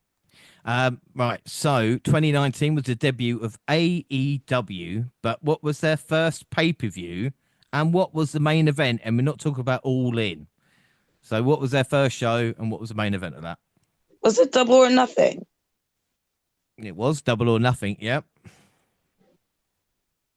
The main event. Oh, it's a tough main Was event. it Hangman Page and Kenny Omega? No, but Kenny Omega was involved, and I think Kenny he Omega, won. John Moxley. No, I think Omega won the world title at this event. Not against Mox. Wait, it Not wasn't. against Mox. Jericho. Who said Oh, Gina, innit? yeah. Yeah. Wait, because that's when Mox turns up at that event, isn't it? Yeah, Mox stands out and He he's on turned the up at poker the chip, end. isn't he? At the end, yeah. Yeah, and cheap shotted Kenny. Yeah. Yeah, because Chris Jericho was he was the first one, eh? Yeah, Champ. he beat Paige. Yeah. Yeah, that's it. That's what I was thinking of first of all was Paige's match. Yeah, bring back all these memories though, isn't it? It's good. Also WWE aired on Fox for the first time. 2020, COVID took over and the WNR changed for the better. WrestleMania wasn't in front of a crowd, but Wrestle Kingdom was. Monty, do you know the main event of both nights of Wrestle Kingdom back in 2020? Hell no. Wait, was one of them like Yeah. Will Ospreay, Kenny Omega? No, but No, they they are. never fought. If you think of in the main just- event anyway. it's huge, yeah, main event New Japan wrestlers who was held. Jay White, Uh, wasn't it Jay White? I don't think it. No, Like the Jay first White night, Okada. Okada's there. So the first night was Ibushi versus Okada, Okada and Naito. Brucey, yeah. and night two was Naito. And Naito. Yeah, Naito Naito versus Okada, right? Okada. Mm-hmm. Yeah. And he walked out as double champ, and the pandemic ruined my man's run. You piece of shit, John. What the hell you asking me that? The reason why Well, I hey, don't remember. gonna get worse. Gonna get worse. The last episode of Dynamite in 2020 was one of the best wrestling shows I've ever watched. But what was the heartbreaking reason the show is remembered?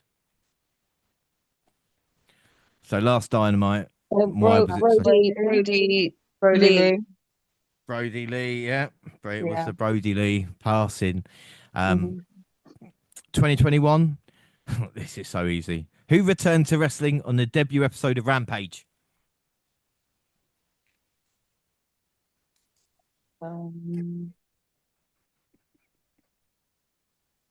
In Chicago. In Chicago. CM Punk. Yeah, I think we all got that. So easy. 2022 was NXT UK's last event. It was a Worlds Collide show. Who did Mandy Rose beat to unify the women's titles? Hey man, we don't gotta talk about this, bro. Who did she beat? What? Why is it? I didn't even know that was a thing. So I don't know. Jamie Hayter. I wish.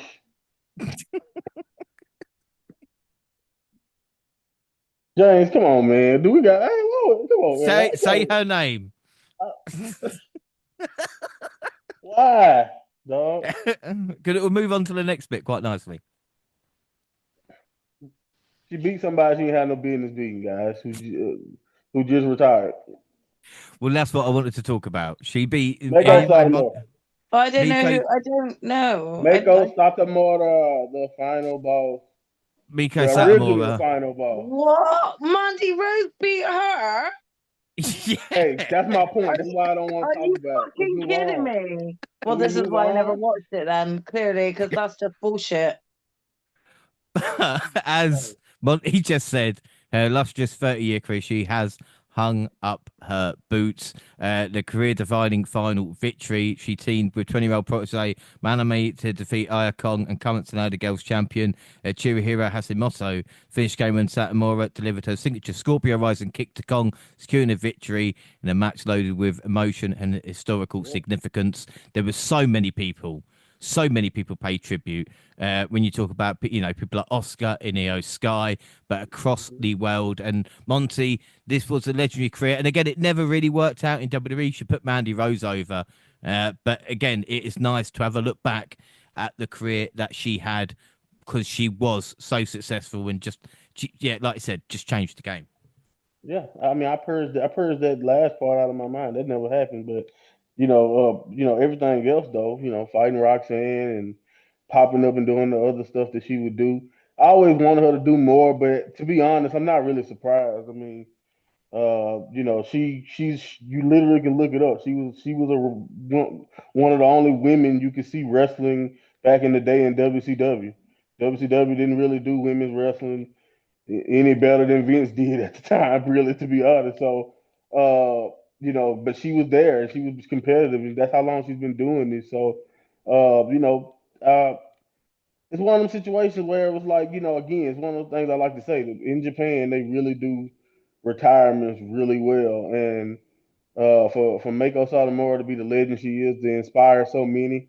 There's not a Joshi wrestler in the world who was not inspired by her. But it's not just that. Like she was so big, she inspired women in general for so long. And like you said, to kind of like you said, John, we both grew up with bra and panties, where she was before that era and lasted a long time after that era. So she was able to see versions of women's wrestling and details about women's wrestling that we can't even dream of. So she's gonna do great though. She's still gonna be teaching and passing on her knowledge to new women's wrestlers in Japan. So, but yeah, man, it was one of them things where I kind of wish. It's one of the things you wish her career started like 10 years later, so she could really get a fair run in this era with women's wrestling being so prominent and taken seriously Yeah, around the world. without a doubt. Without a doubt, what a career that she has had. Weirdly enough, the NXT versus NXT UK unification match for the men was Bron Breakker versus Tyler Bate, which seems like Yeah. a complete mismatch right now. Pretty Deadly, yes, boy, were the only successful UK act to win. And Tony Khan also brought Ring of Honor that year. 2023, Vince McMahon, who retired the year previously, returned and then left after Endeavor bought WWE. What was the reported price that Endeavor paid for WWE? Does anybody know? And it's No stupid. clue. No. No clue. A shit ton of money I could care less about. Screw Yeah. them. 9.3 billion. 9.3 billion they spent to get Really? it. Yeah. Yep. Oh my God.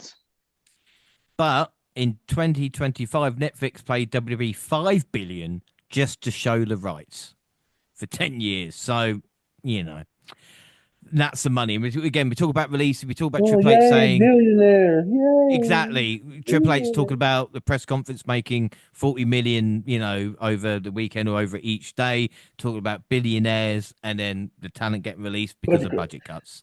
But anyway, 2024 Impact became TNA again. I'll pay Okada for that left. theme song. Yeah. Okada left for New Japan. What was the main event of SummerSlam last year? Does anybody can tell me that? Last year's SummerSlam. Come on, guys. It's just last year. Was it Jey Uso? No. Mm-mm. Uh, Wait, Seth. No, it's only last year, guys. Come on. I didn't have to Google this at all. you definitely have to Google it. Yeah, you I didn't did. have a fucking clue. Do you want to give you a clue? CM Punk. No, this guy No. has just lost the WWE title he defended at the event. I knew it was Cody. I just Gunther. trying to think about who he fought. Gunther. Oh, Gunther. No, that was Crown Jewel. Yeah, Or Gunther whatever the and fucking Cody. event was. Gunther and Cody was in Saudi. Yeah, you're right. No, last year was the return of Roman Reigns. Oh yeah, And he interfered in the Cody versus or came out after the Solo. end. Cody Oh, versus yeah. Solo. Yeah. God. Wow, he feels so Um, far away from the main event yeah, now. I That's why. know. Yeah. That's why that was hard to think about. Poor Solo. I still love Uh, you, Solo. Yeah, Make 2020, it I don't, know. but I do. 2025 saw the end of WWE Network and what the purpose of this podcast was originally about. So suck it, WWE Network. Fuck you. But, we made it this far, and again, no sacrifice anything. Right, everybody, we made it 2025. What was the first show we did this year? This year, guys, come on. Wrestle First show of the Kingdom. year. Wrestle Kingdom. No, it wasn't Wrestle Kingdom. Oh. That stupid Was it show our they're end trying of to do year on the 31st. predictions? Oh, okay. Forgot It about the wasn't. prediction thing. It was a predictions, but it was an event we also reviewed. A The pay per stupid show view. that AEW do at the end of the year, right? I don't know the name Yeah, of it. yeah, yeah. Wells Yeah. End. Oh wait, is it Yeah, World winter? End. What Yeah, whatever. winter is coming? Wells End. Oh, Yeah, World's World End. End. Yeah, Yeah. that. And Take that show. scores after that, well, incredibly, you all finish on 5. So you're all winners. Congratulations, guys. Oh, wow. That wasn't a waste of Yay. time, but that was good. Could have been worse. So, speaking of AEW, like we said, the Owen Hart tournament has been producing, I think, some of their best stuff. Takeshita beat Brody King in a banger of a quarterfinal, then matched that and more in defeat to Ospreay in the semi-finals. And it seems, Jaxie, at the moment, Takeshita can just do no wrong. Amazing match, and we don't normally do this, but he would be my kind of wrestler of the first half of the year so far. Yeah. I mean, I have to agree with that. He's been just producing just excellent matches like across, pay-per-view events, but even just on the main like sort of dynamites and collisions, like his matches have just been always on point. So right now he's just doing like anything and everything right. He can do no wrong at this point. Yeah, right. Adam Page will meet Will Ospreay after beating the debuting Josh Alexander and Ospreay's former best mate, Kyle Fletcher. Monty, again, not much surprise, but with Ospreay, you're always guaranteed that kind of match quality that he always brings as well. Yeah, I mean, just like you said, it's just at this point you try not to take it for granted. I mean, to be honest, same thing with like you mentioned with Takeshita and all of that. AEW, in my opinion, has been putting their best foot forward in a lot of ways, but Ospreay is always a highlight. So this was another example of that. Doing what he does best, and you can't really ask for more. I mean, to be honest. So I don't know. Again, I try my best to not sound so jaded when I talk about Osprey, because like I said, I've seen this story. So, uh, but it's always cool to just watch him do what he does, even under the AEW banner now. So yeah, he's consistent. If there's Yeah. one thing you can count on is that Will Ospreay is going to deliver, and he still does it somehow. I don't know how he wrestles like that all the time, but he does it. Yeah. And I think the other thing as well, Gene, is how Like, good like give us Osprey and Takesha like again, because their matches, like those two when they work together, it's just absolute magic. Yeah, without doubt. But again, as I was saying, I think for this, how good Ospreay and Takeshita in ring, I think Adam Page and the character work that he's doing, and Gina, we've seen that with Page and Ospreay. And again, I'm not sure who I want to win. It might be a head and heart moment between the two. What are your thoughts on that? And what do you think of Josh Alexander as well? Because I'm not sure if you have seen him before, but made his debut as well. Yeah, I mean, I agree with everything that you guys are saying for sure. I didn't mind this Josh Alexander. He was new for me, so I kind of thought he was being brought in to possibly be squashed. But he might work well with the group that he's gathering with Kyle and Don. But he was interesting. He held his own as well. So for me, I underestimated him, but again, that's because I don't know him. I haven't seen him on other promotions. My sister did tell me straight away who he was and stuff, so I knew he wasn't exactly a noob, just coming up or something. But yeah, I'm interested to see where he's going to go with this group and how that will push him. Yeah, without doubt. On the women's side, Jamie Hayter beat Billy Starks and Chris Statlander in the semi-finals. On the other side, Athena beat Hardy Cameron and then came up short against Mercedes Moné in a match that should have really been on pay-per-view. And Jaxie, I just don't. Again, they might have bigger plans, but this for me is a pay-per-view fucking matchup. It was great, but I was just like, why have you wasted it here? Again, yeah, this is another one of those moments that, kind of like what I just explained about the triple threat tag match that happened on just a random show instead of a pay-per-view event. It's like this was definitely pay-per-view worthy. It was a great match and I'm glad we got it. But yeah, again, I feel like this is the example of sleeping on talent. and knowing like when you've got two great women that you could actually be pushing and not just always focusing on the same few women that are on the roster, you know? Yeah, I agree. Well, another AEW News FTR explained their actions. He said Cope was begging for relevancy. They also had a Stokely as their manager. And Monty, you were saying Cope apparently can't walk for a week after wrestling. Then maybe it's time to give it up. You know what I'm saying?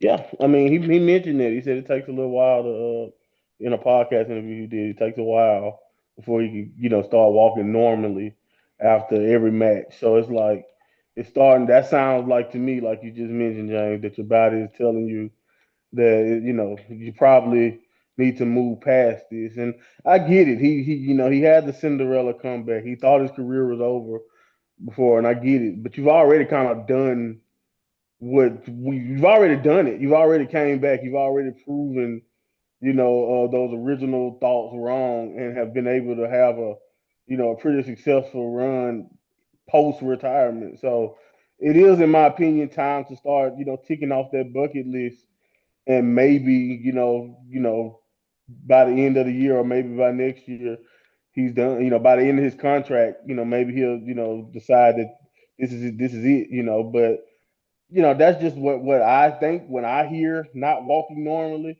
It's still up to the wrestler, obviously. So we'll see. But yeah, man, I don't know. I don't like that. I think I would like I like my legends. I want my legends to be kind of like we saw with Austin, or kind of how you said you were very impressed with how great Brett looked. And I get it because I watched the documentary of his the way he looked after that concussion and the way he looked towards the end of his career.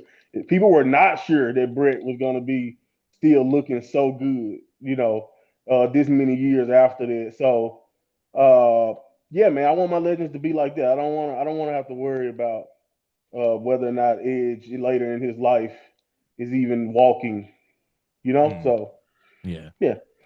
No, I agree with you. And yes, it wouldn't be AEW if we didn't mention Mox. He is the six-man champion now that Pac is injured. Oh, no, wait. Joe Shibata and Will Hobbs beat them to be Trios champion. Joe sent Mox to sleep, and Joe is getting Mox in an AEW match in a steel cage. I mean, Gina, what were your thoughts on this? Because, again, the Hook obviously out, but Hobbs not a bad replacement, is he? No, I mean, to be honest, in a way, I was initially disappointed for about 3 seconds. I was disappointed because I was like, oh, I liked Hook being in the mix. I thought he was, the youngster that was kind of being guided. But as soon as I saw that the replacement was Hobbs, I was like, wait, I kind of like this a little bit better. I don't know.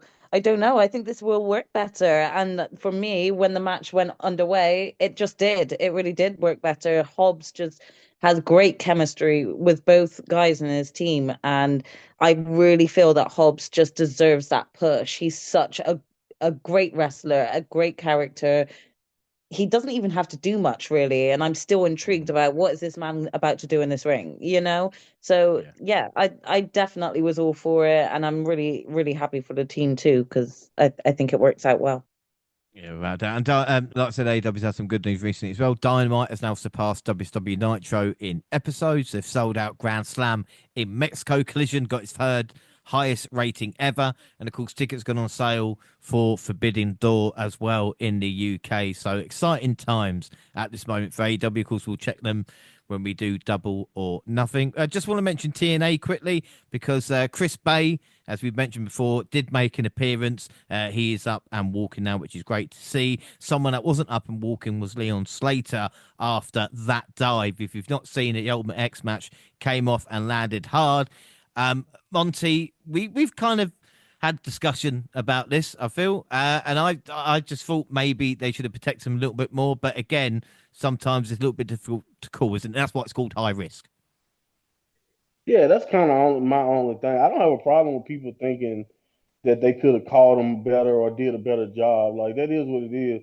I'm not disagreeing with that. I'm more so just saying that the whole sentiment that I've seen where it's time where we're bashing the guys, not you, but like I've seen other wrestlers and other people online bashing the people and trying to make it seem like they purposefully didn't catch the guy. And I just like I personally don't believe that. Like should so maybe some other people were standing in better position, or maybe whatever, however you want to look at it. When you look at the spot back, could things have been done better? 100%. But at the same time, Leon was very high. That's not just off the top rope. Like, that was very high. And he did a double rotation type of like dive where he kind of adds velocity to his fall as he's falling. So like, that's not necessarily an easy thing to do, which it's not necessarily easy to just catch the man falling out of the air perfectly and hope that he's safe. Like, of course, I don't want him to splat and hit the floor like he did, but I've seen Tiffany Stratton do a moonsault, no one there to catch her. I've seen like these things happen when you go up there and you take that chance. That's the only thing that's kind of my point of view. I don't really think anybody needs to be shitted on or like talked about like they should be ashamed of themselves or whatever some people were saying. It's just like, what are you talking about? But anyway, that's my thought process. But I get it. Like you said, it's a high risk in these things. Every time you jump up there, every time you go up there, it's a possibility that that's what can happen. So I kind of mostly like Ricochet had a good reply to me where he was kind of talking about it from both perspectives. So like, and that's kind of like the way I kind of looked at it too. It's just like, yeah, they could have did a better job, but at the same time, he's very high up, and that's part of the risk you take when you jump from something very high. So of course, I wish everything went better in that situation, but from what I understand, he's not like it's not as bad as it could have been. So that's great. So that's you just kind of hope we can move on, and next time, AJ moves whoever the bigger guys, maybe next time hopefully they'll be there to be that safety net. But yeah, it's tough. It's tough, man. It's not an easy call in my opinion either. So I get it, but yeah, I'm just more on the side of that's part of the risk you take. Like these things happen, Yeah. shit happen.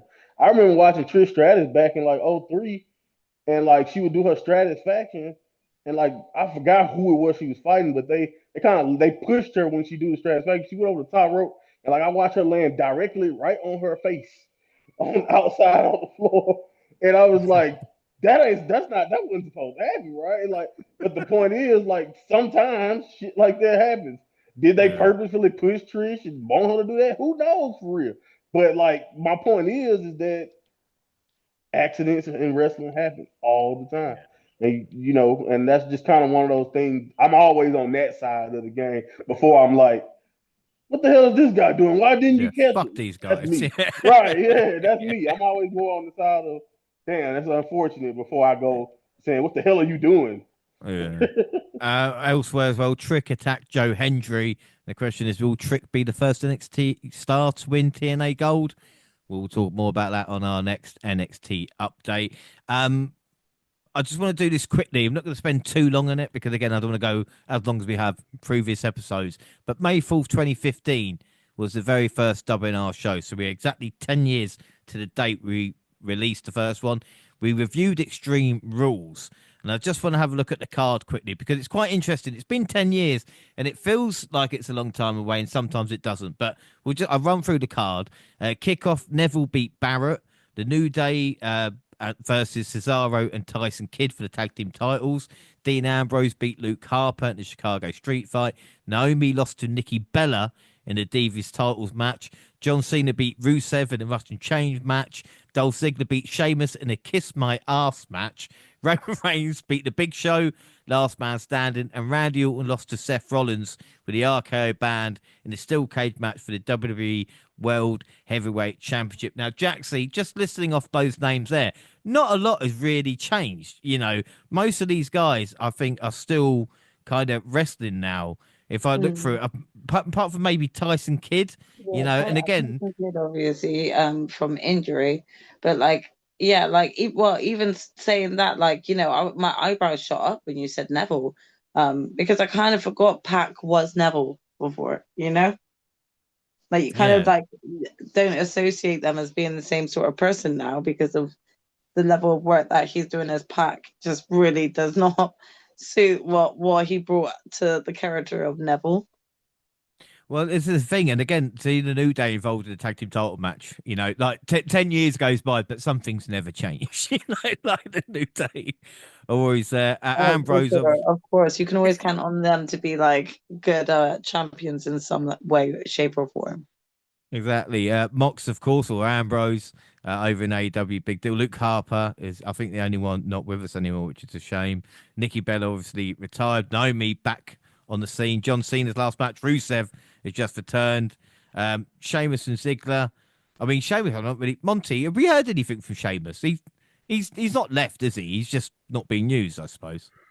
He's No, not. he's not. He's not gone. He's not gone. No. He wasn't a part of the cuts, So I don't know. Hopefully he'll pop up on our TV screens again at some point. But right now he just seems to be forgotten. Maybe he got an injury and they just haven't reported on it or anything. But I don't even want to assume that. But you remember when Nick Khan said, they don't bench people in Yeah, that's WWE. They true. don't bench That's people in true. They WWE. don't. So he say, asshole. Um, and what I remember, Rollins had cashed in at WrestleMania a month before, so he was champion. Orton had beaten him at Mania, which led to this match. Daniel Bryan had to relinquish the Intercontinental Championship after winning it in a ladder match. He was originally going to face Barrett, and Barrett ended up losing to Neville on the pre-show. I don't know how that works out, but it did. And this was Rusev's only his second loss, but it was in a row after losing at WrestleMania. And this was a carbon copy of Cena's feud with Bray Wyatt, halting momentum of both, and obviously a Divas title with no world champion as well. But again, Gina, it's nice to know, I suppose, that it could be another 10 years and it still could be Seth Rollins and Randy Orton in the main event. For sure. I definitely could see that in 10 years' time, those two still going for it. Randy, like, this is my retirement match, even though he had a retirement match 2 years prior. I could totally see that happening. So that was quite weird to look back on. I know it's 10 years. I've stopped going on about it. We'll focus on the next 10 years. We're going to end up speaking about New Japan, though, because I think today, Monty, is a very emotional day because Naito obviously leaving New Japan, but I'm pretty sure today was his last match as well in New Japan officially. Yep. Yep. And he went out in typical Naito fashion, wrestled his match, and just left. Yeah, wrestled his match and just left. Like it wasn't any like dramatic goodbye. It wasn't anything, and it was like literally the most Naito way you could do it. Like he's always been about tranquilo, which is like relax, or basically he's very very nonchalant. That's always been his gimmick. He's too cool for school, so to speak. And if you think about how somebody like him would retire, it would be that way. He had the match and he kind of just let it go. He wrote in his blog that he had that he don't know. By the way, he don't know if he'll be doing that anymore. So so there you go.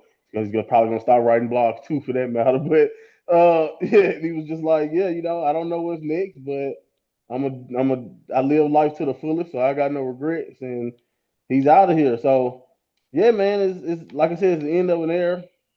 He was by far one of their biggest draws, obviously a main eventer, and just one of the greatest of all time. And like I said, when you have Tanahashi on the way out, we talked about Okada gone, and now Naito, probably most likely freelancing or doing his own thing going forward. Even though he said he don't know what that looks like. It's a new era, man. It's time for the new guns and new people to take over. I love Goto, so I'm still, you know, keeping an eye on New Japan just for my love for people like Goto and some of the other characters. But as far as my favorite, someone who was by far my favorite pro wrestler for the longest time, even over the Omegas and the Ospreys and some of the people who probably you could count on to have one of those insane matches. Naito was just by far my favorite when it came to characters, when it comes to wrestling. He is the reason why I subscribe to New Japan Pro Wrestling. So I don't have that attachment to really anybody right now. I Oh, like a lot of people. I don't have that same attachment to anybody when it comes to New Japan. So now I guess that's kind of what it is. It's like, what can we do? Like, what's next for Hiromu? What's Shingo? What the rest of the crew gonna do? Can some of the newer faces, can they grab me the way a Naito used to? They're gonna need to, because, like I said, that era of that big three of Okada, Tanahashi, and Naito it's done. So we'll see. We'll see.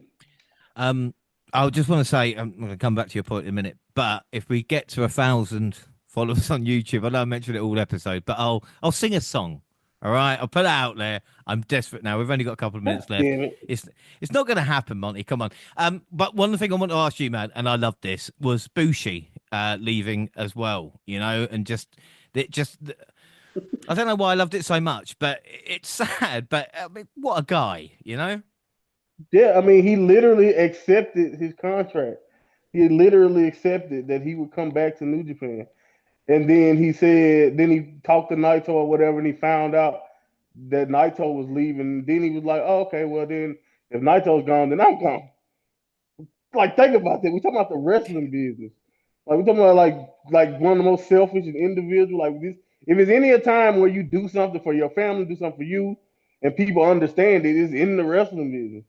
And for the friendship for them to be that tight to where he's like, oh, okay, well, Naito don't want to stay, then I don't want to stay. That is That's what I've never unbelievable. heard a story like that in my life, but that is legitimately what happened. He accepted his contract and then voided it once he found out they weren't retaining Naito. Wow. Like I said, we're going more into detail about what it means for like championships and everything like that next time we do a New Japan show, which might be a couple of months away. So, like I said, it's good to just touch base on it now. Obviously, Jeff Cobb is going to leave as well, and Gina. And again, we talk about the releases, you know, but W might have to do that just for the amount of talent, especially when they say they don't all talent. If people like Ricky Starks and, like I said, Jeff Cobb and Ethan Page and all these other guys have come in recently, I mean, I suppose you have to do that. Can Jeff Cobb be a success on the main WWE roster? I mean, it just really depends on what storyline they would look to put him in. If they were looking to put him on just like a singles run, I'm not sure how successful that would be right now, just because of the amount of people who have just come back, who have just debuted, who are waiting for that their time at the top as well. I've actually said to Jaxie a couple of times, if Jeff Cobb came to WWE for some reason, I can just see him tagging with Bronson Reed, for example. But that could be an interesting mix, and maybe they could do something with that. But yeah, I just at this moment in time, I just don't know like if they're gonna put him in just like, you know, straight for the singles run to the main belt or something. I don't know how much space there is for him right now. So Yeah, without doubt. And finally, and I know we all want to talk about it, Hulk Hogan and Eric Bischoff are officially back. And this time, they're taking aim at the world of amateur wrestling. Real American Freestyle is going to blend loads of shit together. Bish will deal with backstage, and Terry will be the commissioner. Jaxie, we wondered what it was going. Well, I didn't wonder, but you know, some people did. What it was going to be. I mean, come on, you're in, aren't you? I mean, Absolutely Terry, not. amateur wrestling. Come on. With Bischoff and Hogan, two of the Yeah. worst mouths in the world of wrestling. No, thank you. Absolutely not. I'm glad I know this now so I can avoid Mm. Yeah, because I that's really true. don't care. That's true. So that is basically it. I mean, again, we could sit here and talk about kind of what Double Up podcast means and what your favorite memories and all that kind of stuff. But we kind of do it every week, you know, when we talk about it. The what I like to feel about the podcast is that it may be someone's first ever show, much like Stan Lee said about comic book. It's always going to be someone's first comic book they pick up. But I always feel, especially if you go back to NXT updates or WWE, you know, you can go back to potentially the very start and follow it, the timeline along. Yes, a lot has changed, but for the better. You know, change sometimes does work. And I'd just like to thank you guys. Like I said, who knows where we're going to be at the 15th, you know, anniversary show, but I just like appreciate you three of you being with me here tonight and for the last basic 5 years, you know, and let's ride this horse until it dies, you know. It's been fun. And yeah, happy 10 years to you again. It's always been fun to discuss wrestling sort of across the board with fans, but being able to do it on the podcast this way has been even better. So thanks for bringing us together, James. And that is the last compliment you're getting from me. Yeah, no, I kind of did, didn't I? So that is it. Don't forget, we're across all social media. X at the WNR Podcast. I'm at the WNR Pod. James, you can find the entire WNR team on the banner. Also now on Blue Sky, WNR Podcast, and Reddit. Jaxie, I'll start with you. Do you want to plug your stuff? Yeah, you can find me across X, Twitch, Instagram, and even YouTube at Jaxie Scarlett, where I post all of my streams from Twitch. Without a doubt. And Monty? At my Monty Pod on Twitter. You can click the link in my bio, check out my other work. But right now, I'm working through tweeting my frustrations out. Yeah, I appreciate you joining us today. I know you're fucking ill as shit as well. I always appreciate it. They didn't know that. Damn, James, what's up? And of course, Gina. I was going to say, don't expose anything about me. I wish. You can find me on Twitch, X, and Instagram at Purple Pain. Yeah, Double O also on Facebook and Instagram. Send us an email, doubleonpodcast@gmail.com, and YouTube, where the Double O Podcast have got loads of features. Like we talk about, we've got the short Stone Cold Stone Cold Stunner, the short series. It's been a long night, you know. Dream matchups and a lot of other things there. We really do appreciate your support on YouTube and everywhere else this last 10 years. Otherwise, it would just be me talking into a microphone by myself. And like I said, the team adds to it, but you listening at home, you are the real winners here. And of course, the podcast got on YouTube, the same time on SoundCloud on your phone, also Spotify and iTunes. We can download, subscribe, rate, and review there. That is it. Our next episode, we're actually going to have a break. I'm going to give you guys a break, you know, because I'm a nice guy. But we will be back in 2 weeks for Backlash, where I try and arrest the alarming prediction form. You see how I didn't mention anything about predictions this episode as well? Well done, me. I mean, well, what predictions would we have done right now if we got Backlash in 2 No, weeks? I just didn't mention how bad I was doing. All right. God almighty. Oh, yeah. Well, and mentioned, you know, the fact that you lost your first ever Mania prediction. Look, Did you can we just have an anniversary get together without you bringing that up? I thought we weren't bringing that up. My bad. I got the wrong end of the message. Fucking hell. Well, until then, I've been James Reynolds, was joined by the fantastically annoying Jaxie Scarlett. No, Jaxie. As always, it's been a pleasure. We've got a love-hate relationship, you know? I love to hate you. The mind of Monty. Thank you, Monty. I'm still the greatest predictor of all time. Thanks for bringing it up, Jack. All right. And of course, my favourite, the genius of Gina. Oh, shit, I can't believe I said that. But I think you already know Gina, don't you? I'm always everyone's favorite. Yeah. No, Right. it's been fun, and I look forward to doing more reviews in the future with you guys. Without a doubt. And how's my journey been on the WNR for 10 years? Well, I saw the sun begin to dim and felt that when the wind blow cold, a man learns who is there for him when the glitter fades and the walls won't hold. 'Cause from then rubble one remains, can only be what's true. If all was lost is more I gain, 'cause it led me back to you. From now on, these eyes will not be blinded by the lights. From now on, what's waited till tomorrow starts tonight. It starts tonight. Let this promise in me start like an anthem in my heart. From now on, from now on, from now on, yes, and we will come back home again. As you can guess, everybody, yes, we did make it to 1,000 subscribers on YouTube. So I'd like to thank everybody for everything. And for the 10th anniversary show, Yay. that is it. We did it, guys. Come Whoever on. you are, Yeah. screw you. Thank you, everyone. Thank you. Screw Thank you. you, guys. Whoever you are, screw You. They wanted the song. They They wanted did the it song. to They spite wanted you, the song. Monty. They want. They love the singing. It's worth it. For 10 years, it's been worth it. Oh, God, I'm out of breath now. I need to lay down. Thanks for this, everybody, and bye.